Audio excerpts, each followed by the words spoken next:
70s kids, 80s kids, 90s kids వీరికి ఖచ్చితంగా బేతాళ కథలు అనేది బాగా పరిచయం ఉంటుంది. బేతాళుడు బట్టి విక్రమార్కుని భుజం పైన ఎక్కుకొని యక్ష ప్రశ్నలతో కొన్ని కథలను అడుగుతాడు. ఆ కథలకు సమాధానం చెప్పకపోతే రాజు తల 100 ముక్కలుగా పగులుతుందని చెప్పడము, అదేవిధంగా వెంటనే తన చెట్టెక్కి కూర్చోవడము, ఇలాంటివి చాలా సరదాగా ఉంటుంది ఈ బేతాళ కథలు. ఇలాంటి కథలు ఒకప్పుడు చాలా ఫేమస్ గా ఉండేది. దీన్ని మళ్ళీ ఒకసారి ప్రస్తుత తరానికి పునః సమీక్షించడానికే మీ ముందుకు వచ్చాను. ఇలాంటి మంచి మంచి కథల కోసం డిపి స్టోరీ టైమ్ ఛానల్ అయితే ప్రతి ఒక్కరూ సబ్స్క్రైబ్ చేసుకోండి, ఆదరించండి.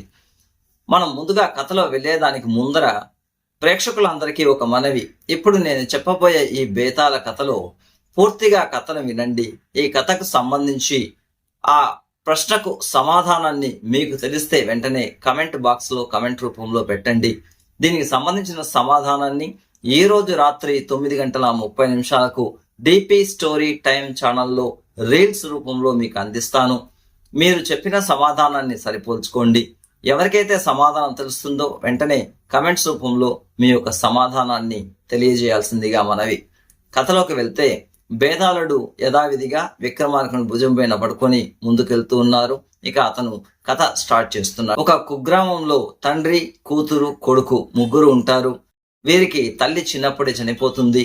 తండ్రి కష్టపడి ఇద్దరిని పెంచుతాడు. ఇక ముసలివాడై అతను చనిపోతాడు. చెల్లి పెళ్లి చేయాల్సిన బాధ్యత ఆ అన్న పైన వస్తుంది. అన్నయ్య ఏమో బాగా బాహుబలిలాగా మంచి స్కెచ్ తో ఉంటాడు. వ్యాయామశాలకు రోజు పోవడము, ఒంటిని ఆరోగ్యంగా పెట్టుకోవడము, ఇలాంటివి చాలా ఆయన ఫిజిక్ చూస్తూ ఉంటే కండలు తిరిగిన వీరుడిలాగా ఉంటాడు. అతనికి ఇంకా చెల్లి పెళ్లి చేయాల్సిన బాధ్యత వచ్చినప్పుడు ఊరి బయట ఉన్న కాళికాదేవి గుడికి వెళ్ళి, అమ్మ, నా చెల్లికి మంచి వరుణ్ణి తీసుకొచ్చి ఇచ్చినావంటే వాళ్ళిద్దరికి పెళ్లి జరిగితే నా తలను నరికి నీ పాదాల చెంత పెట్టి ప్రాణత్యాగం చేస్తాను అని మొక్కుకుంటాడు.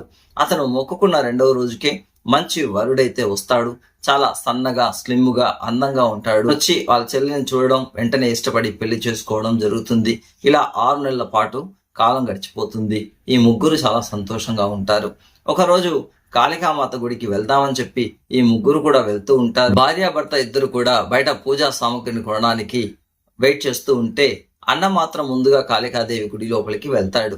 ఆ విగ్రహాన్ని చూసిన వెంటనే, అరేరే, నా చెల్లికి పెళ్లి అయితే ప్రాణత్యాగం చేస్తాను, తలను నరుక్కొని అని చెప్పి నేను అమ్మకు మాట ఇవ్వడం జరిగింది. దీన్ని మర్చిపోయానే, ఇది దైవకృతం అవుతుందేమో అని చెప్పి వెంటనే కాళికామాత చేతిలో ఉన్న ఆ ఖడ్గాన్ని తీసి తన తలను నరికి తలను ఆమె పాదాల చింత పెట్టి ప్రాణత్యాగం చేస్తాడు. కొంతసేపటికి ఈ భర్త గుడి లోపలికి వస్తాడు. ఆమె పూజా సామగ్రిని కొనుగోలు చేస్తూ ఉంటే ఇతను బామర్ది బయటికి రాలేదని చెప్పి గుడి లోపలికి వస్తాడు. చూస్తే అతను తల తెగి పడున్నాడు. ఇతనికి భయం ఇస్తుంది. అయ్యో, నేనే చంపేస్తానని ఈ లోకలంతా అనుకుంటారేమో అని చెప్పి భయపడి అతను కూడా ఆ భయంతో ఖడ్గాన్ని తీసి తన తలను నరికి ఆమె పాదాల చెంత పెట్టి అక్కడే చనిపోతాడు. మళ్ళీ పూజా సామగ్రిని తీసుకొని ఈ పెళ్లి కూతురు అయితే లోపలికి వస్తుంది. ఇద్దరిని చూసి తనకు కావాల్సిన ఇద్దరు కూడా చనిపోయినారే అని ఆ బాధతో తను ఆవేశంలో కత్తిని తీసి తను కూడా తల నరికి ప్రాణత్యాగం చేయడానికి సిద్ధపడుతుంది. వెంటనే కాళికాదేవి ప్రత్యక్షమవుతుంది.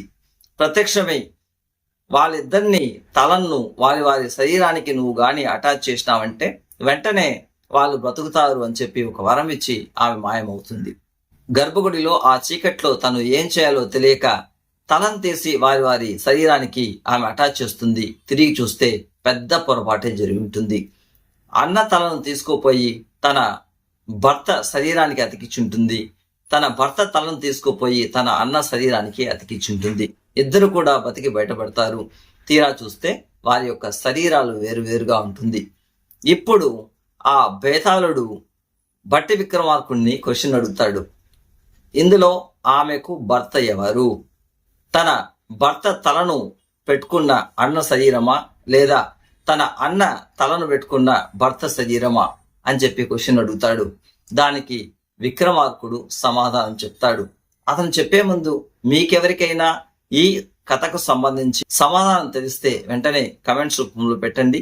దీనికి సంబంధించిన సమాధానం ఈ రోజు రాత్రి 9:30 డిపి స్టోరీ టైమ్ ఛానల్లో రీల్స్ రూపంలో మీకైతే అందజేస్తాను. అంతవరకు సెలవు.